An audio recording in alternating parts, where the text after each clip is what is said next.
Ayun, double cross EMA. Ngayon naman, stochastic naman gagawin natin. Stochastic RSI. So, ayun, stochastic RSI.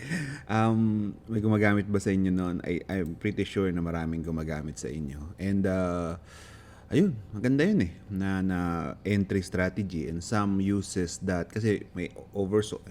Pakita ko na lang sa inyo. Stochastic RSI. Trading view. Ayan. Doon sa kung nagtatanong kung may yung course ba is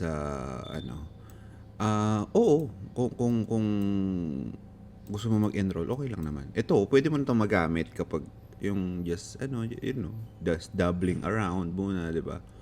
Pwede mo nang i-deploy ito kung gusto mo, 'di ba? Kaso, syempre, kapag yung medyo gusto mo ng lumalim sa iyong strategy, diba? Talagang gusto mong pag-aralan yung strategy mo, I think it will be beneficial talaga sa iyo.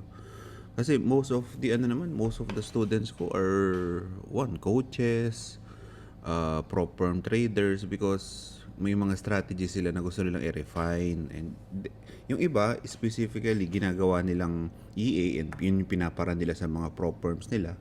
Yung iba naman just uses the algo trading knowledge nila to refine the strategy. Kasi pwede mo nga siya i-backtest, di ba? Very accurately.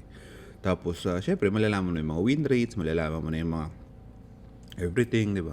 So, anyway, ito yun. So, kapag nag-cross above siya, cross below siya, above the upper limits, ito.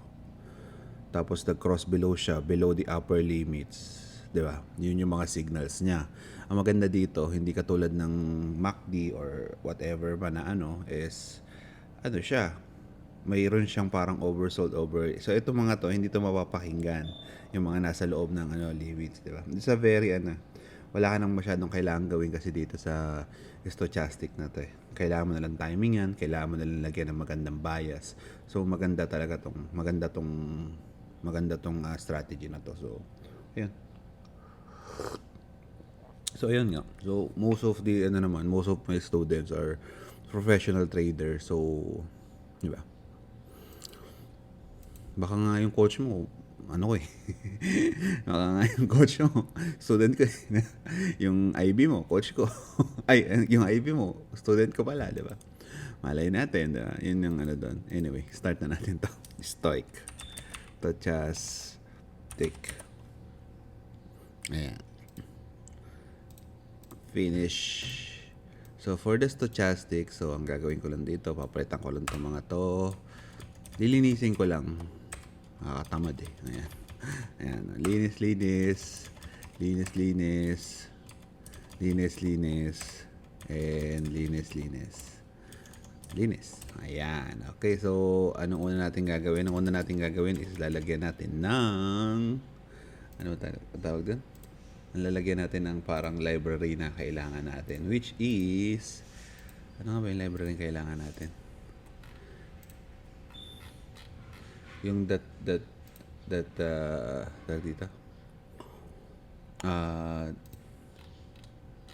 yung trade library kailangan natin, no? Trade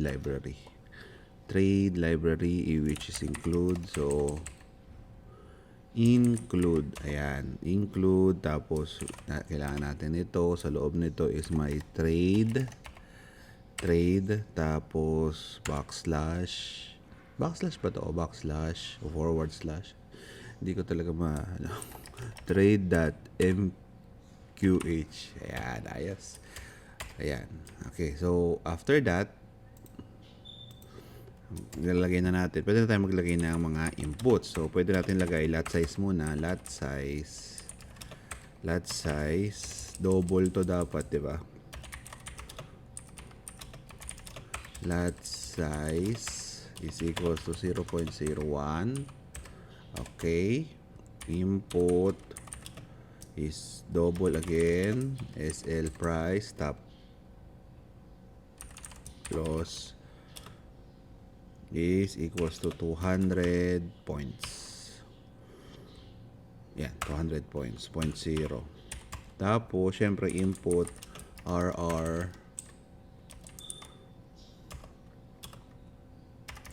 lagi akong ganito, napapansin niyo, hindi ako naglalagay ng SL. Because kasi kapag naglalagay ka ng SL na yung traditional na ano mo, na hindi base sa RR, minsan kasi nakakalimutan ng mga gumagamit na pangit pala yung RR nila kasi nakakita sila ng magandang results, which is not good, di ba? Kasi lagi ko sinasabi, tinuturo ko din na you optimize first for the what they call this, risk management for your trading plan. Dapat yun muna yung sinusunod niya. And kung dun pa lang sa SLTP pa lang is hindi niya na sinusunod, hindi ito masunod sa mga tamang risk reward ratio, mahirap na, di ba? So that's why ang default nito is pwede naman yan TP. Kaso ayun nga, di ba? Medyo, di ba? Hindi niya kasi susundin alam mo yun. Anyway, so for the stochastic, ito, sinearch ko na. Ayan, so for the stochastic, nandito lang lahat yan sa MQL. Ito, lahat ito pwede mong gawing EA kung ano man yan, di ba? Pwede nating isa-isahin lahat yan, di ba? Okay, for the stochastic, so ito lang ang kailangan nito. So ang gagawin ko, ikakopy ko lang. Copy, ayan. Tapos kokopyahin ko lang. Kopyahin natin. So for the stochastic, ang gagawin natin ay ano ba bang to? Symbol, default naman yan, di ba? Ito, time frame, KD slowing. Ito, default na to. MA period, tsaka price. Okay. So, yung mga default lang tayo, guys. So, ang una natin gagawin ay, of course, input natin. Bakit ko nilalagay na input? Kasi, wala lang. De charot lang. Gusto ko kasing palit-palitan siya in the future. Diba? Gusto kong i-optimize. Kapag kasi hindi mo nilagay siya as a input, diba? Meaning, hindi mo na siya mababago. Kapag di mo na siya mabago, hindi mo na siya ma-optimize, diba? Yun yung logic nun. That's why marami akong nilalabas na inputs palagi. Marami akong settings na nilalabas. Because mahirap magpunta ulit sa code, tapos mag-ano again, diba? Yun yung parang logic nun. So, sabi daw, int daw yun. Int K period. So, input din siya. Input is equal sa, anong default nito? Anong default nito mga to? 533. Okay, so 5 pala. 5. So, input int ano yun? D period ay equal sa 3. Input int slowing, ayan, slowing ay equal din sa 3. Ayan, ayos, simple lang, diba? Ayan, kinopya ko lang to, tapos tatanggalin ko na siya. Okay, so what's next? So ito, tapos na yung mga inputs ko. Ito lang naman gustong galaw-galawin, di ba? So kung may time filter ka dyan, may ano ka, pwede mo ilagay dyan. Kasi gusto mong palit-palitan yung oras, di ba? Yung settings, ito yun, di ba? Ito yun sa settings natin. So kung titingnan mo to, ito yung inputs, ito, ayan. Lahat ng sinulat mo dyan, ayan, yan yun, di ba? Yan yung nakalagay sa inputs. And yung mga ilalagay mo lang na ganito, like this one, so stock values ay hindi ito, di ba? Hindi ito napapalitan, di ba? Yan na yun. Which is wala na, hindi mo napapalitan. Yan na yun. Forever na yan dyan. Di ba? Either, syempre, yung iba naman kasi ginagamit yung mga ganun kapag may mga gusto silang palit-palitan na values or may co-compute pa sila, di ba? Pero again, these are these are parang ikaw mismo user-defined. Yun, user-defined. Ang dami kong sinabi. User-defined siya. Okay, so let's do this. What's next?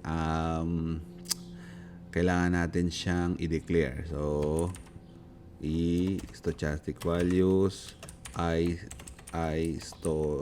stochastic symbol period, so the TF nga ba? Okay, Tapos yung K period natin ay K period D period slowing mode EMA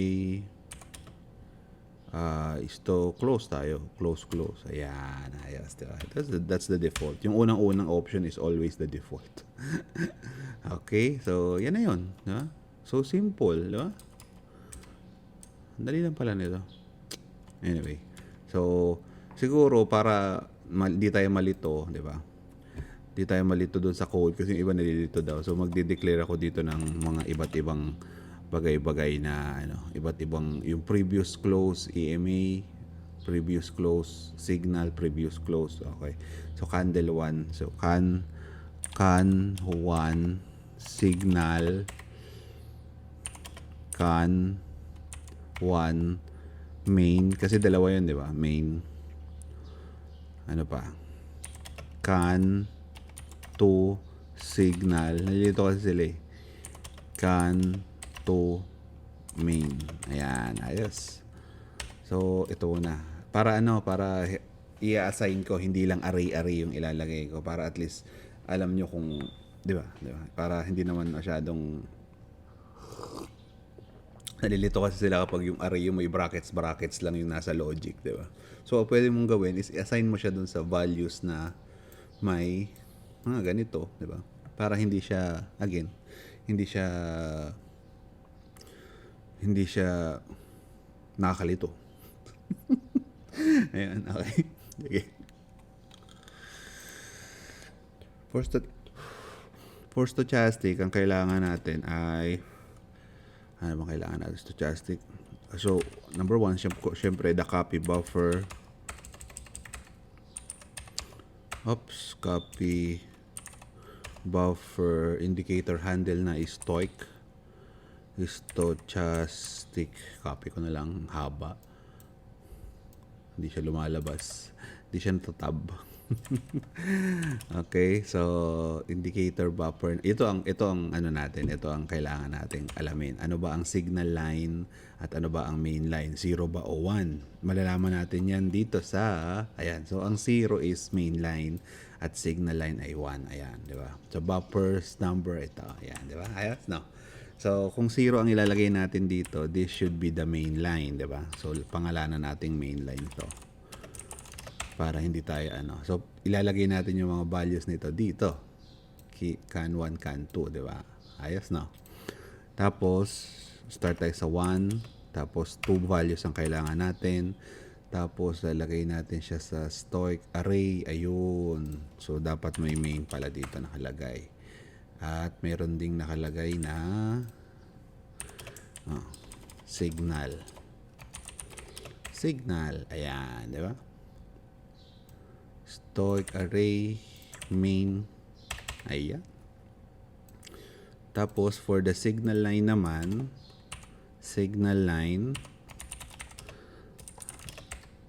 copy buffer tayo. So from now on, I'll try to be more on the documentation part and the commenting part para at least makita mo. Kasi nirereklamo ako ng iba, nakakalito naman yan. Hindi nakakalito to guys, promise. Talagang bago lang sa inyo. Yun lang naman yun. So ayan, indicator number natin 1. So yung 0 for the main line, ito, and 1 for the, diba? So dalawang values din ang kailangan natin doon. Tapos kailangan din natin ng array. Ayan. Okay? Okay ba? Okay. So, yun lang. Simple, di ba? Very simple, very elegant. Very elegant na Yung iba kasi, nahihirapan ako dun sa methods ng iba din. Kasi parang hindi, anyway, medyo nakakalito. Miski ako na gumagawa, nalilito minsan sa codes ng iba. Ayun, so anong gagawin natin next? Yung numpos pala. Numpos to get the number of position, which is position total. Ayan. Okay na. Ayan. Get number of open position, di ba? Kasi hindi tayo magpapasok ng trade kapag walang ano, di ba? Walang, di ba? Pag may position na open, di ba? Yun yung logic natin nung una, di ba? Para ano. Okay. So kung ang logic nyo iba, di ba? Once per bar, di ba? Di once per bar ang ilagay nyo. Okay, so what's next? Ay, nakalimutan na naman natin yung C-trade. C-trade ay equals sa trade. Ayan. Kailangan natin yan mamaya para makapag-trade tayo. So what's next? What's next? Ang next ay ano? I-assign natin. So, check na rin natin, di ba? Check na rin natin kung tama ba yung pinagagawa natin. So, for signal at 2, signal at 2, signal at 1 na lang lagyan natin. Signal at 1, yan, signal at 1,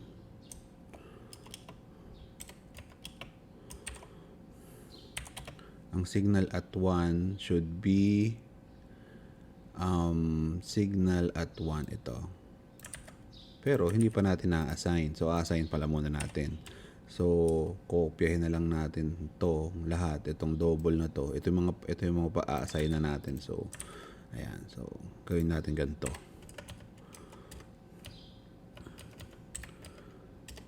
Minsan kasi hindi rin natin alam, 'di ba? Gusto nating alamin, 'di ba? 'Yun naman 'yun. Ako sa to lang, hindi ko naman kabisado tong lahat eh.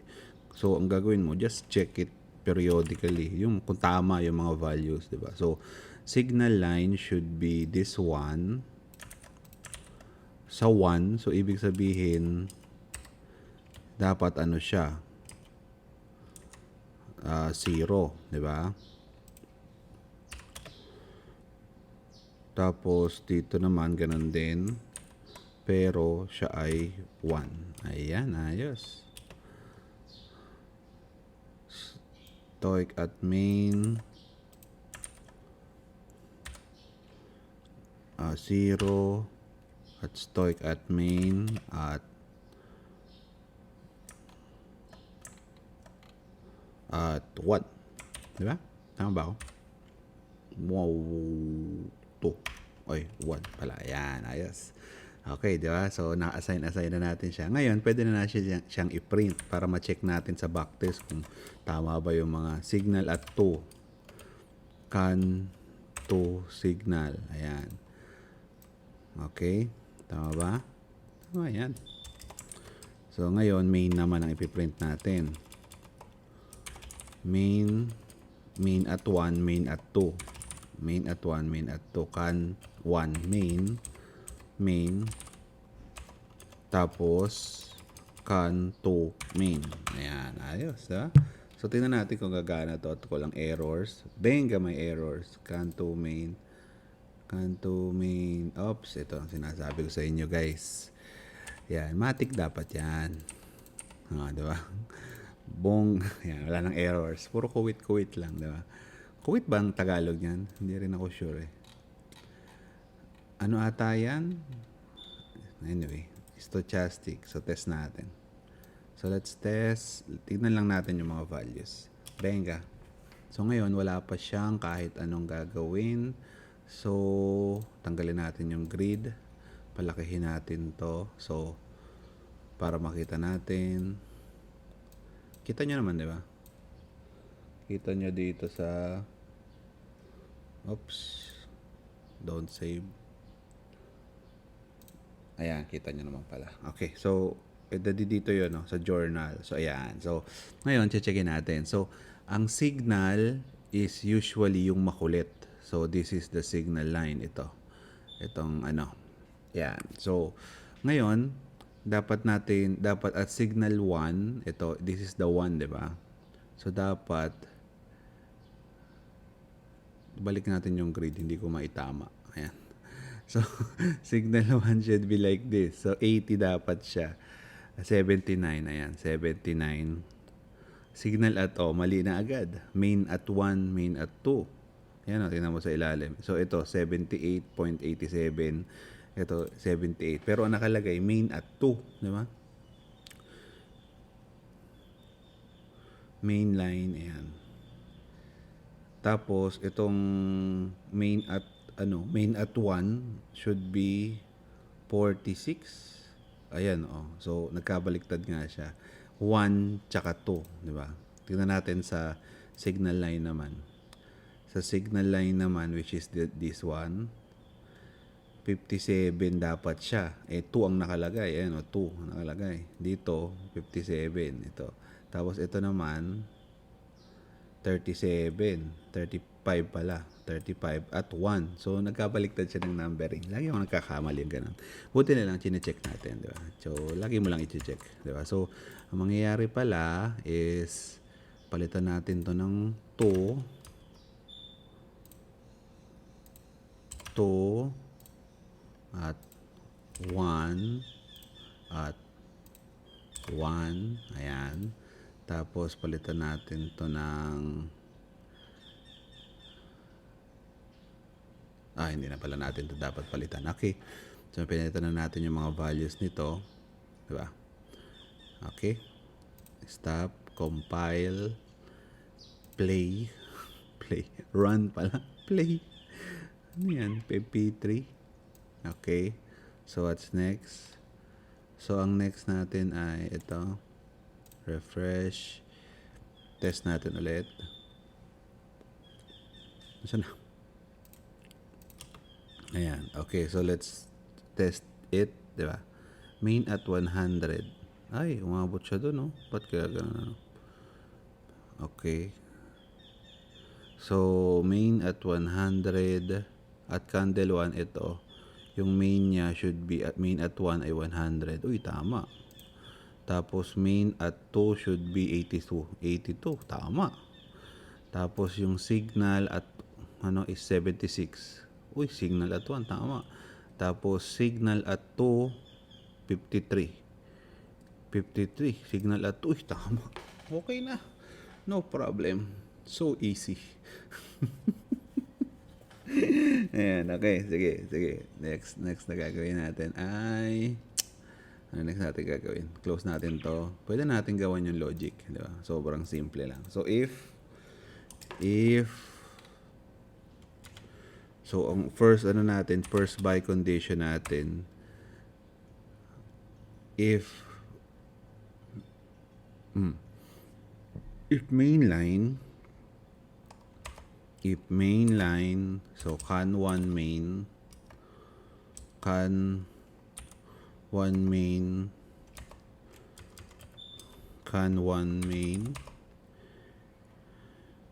is above the upper limit, which is lower, diba? Lower dapat siya. Lower than the 20, which is yung lower limits. Lower limits yun, diba? So, kung titignan mo kasi, saan yun? So, kung titignan mo kasi doon sa, meron dito, this is 80 and 20. Pwede natin siyang palit-palitan, actually. So, gawin na lang natin na papalit-palitan. Idagdag natin dito. So, input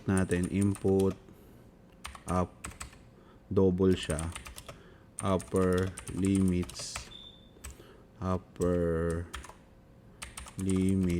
ay equal sa 80.0. Okay, so input double lower limits is 20.0. Okay, so kapag lower siya, so ito lower limits, so lower siya ng ayan, para tama yung naming natin, di ba? Okay, so what's next? And yung C1 scan 1 signal naman is lower than ng lower limits. Ayan, ayos. Sige, gawin natin ganito para nested, di ba? Nested para kita nyo. So, chinek natin kung pareha sila. Tapos, if naman yung main at so dapat either yung main 2 is lower than signal. So, can 2 main, can 2 main is lower or equal siya ng signal can to signal. Ayan. So, dagdagan pa natin ng if para madami. Para makita nyo yung ano. Kapag, ayan. Tapos, ay, di. Okay, end pala natin. Dapat may end pala dito. And, ayan. Can 1 main should be above the can 1 signal. Ayan, ayos. Tapos, if numpos is equal sa 0, boom. Let's buy. Buy now. Okay? So, paano tayo magbabay? So, ang gagawin natin is, of course, kunin natin yung ask price. We can do that by getting ask is equals to symbol double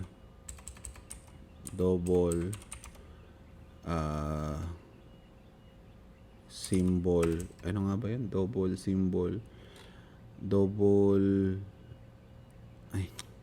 Symbol pala, sorry. Maaga pa kasi guys. Symbol info double, ayan. Okay? So the symbol here. Tapos kunin natin yung ask. Ay, ano ba yan? Ilang minutes na ako? Symbol ask. Ilang minutes na ba ako? Ayan, sakto lang tayo guys. Ayos. Tapos, siyempre, pag nakuha na natin yung ask, ang next natin kukunin is the SL price. So, declare lang natin siya. Pwede ka mag-declare dito. Ito yung sinasabi ko sa inyo mga variables na pwede nyo namang i-declare on the spot, diba? Pero, again, hindi ito nababago kasi ito is mga variables. Pabago-bago talaga siya. So, SL price should be equal to ask. So, pag buy, minus yun ang ask. Stop loss times point. Yan yung converter. Parang i-convert niya. Okay? So, what's next? Double TP price naman, di ba? Di ba? Again, paulit-ulit nyo lang to. Magigets nyo to. As in, no need to be worried. Ayan, ayos. Tapos, ang next natin is pwede na tayo magpasok ng trade buy. Trade dot buy. Ayan. So, ang volume is the lot size. Tapos, ang symbol, constant ring symbol. Ang symbol is symbol. Double price is the ask price. The constant is the, whenever you're buy, ang hinahanap mo is yung, ano, diba? SL price, TP price. Comment natin is, this is a buy order. Benga. Ayan. So, pwede na natin itong check. Mamaya na natin gawin yung ano. Kung gagana ba to. Para isa-isa lang ang pag-check natin. Diba? Tingnan natin. Benga. May mali. Buy order na walang quit at walang quit. Tingnan natin. Benga. Uy, walang error. Slow the bells. Okay, let's try stochastic. Refresh. Test. Okay. So ngayon, pwede na dapat ano siya. Hindi siya nagpapasok ng trade. Bakit? Ba't di ka nagpapasok ng trade, kuya? Hindi siya nagpapasok ng trade, oh. Bakit kaya? Siguro hindi pa ito na ano. Wait lang. Compile ulit natin. Compile. Stop. Compile. Play. Stochastic. Refresh. Test. Okay. Oops. Hindi siya nagpapasok ng buy. Bakit kaya? Hmm.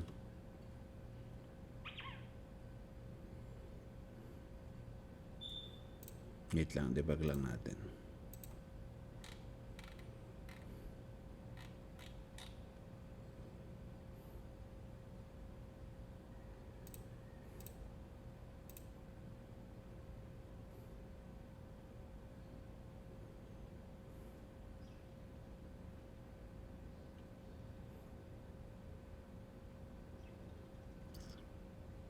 Kita ko na. Hindi talaga siya magpapasok kasi invalid yung pinapasok natin. Invalid yung TP price. Ayun, okay. Tagal ko natigilan doon ah.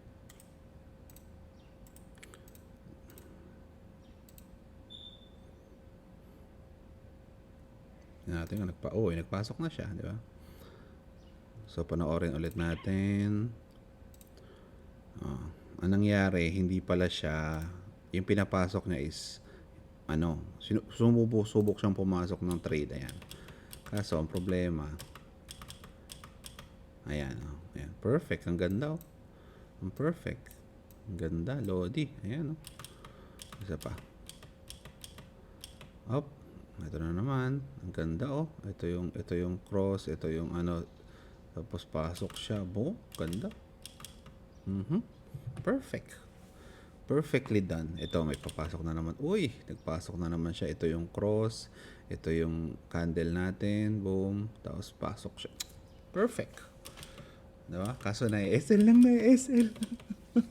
Ayan, nag-TP naman siya. Pero tingnan niyo, madali lang to i-optimize eh. Tingnan mo. Kung sa 1 hour natin to lagay. Sa 1 hour, 30 minutes. Yung mga saktuhan lang, diba? Madali lang to eh. Tingnan mo, ha?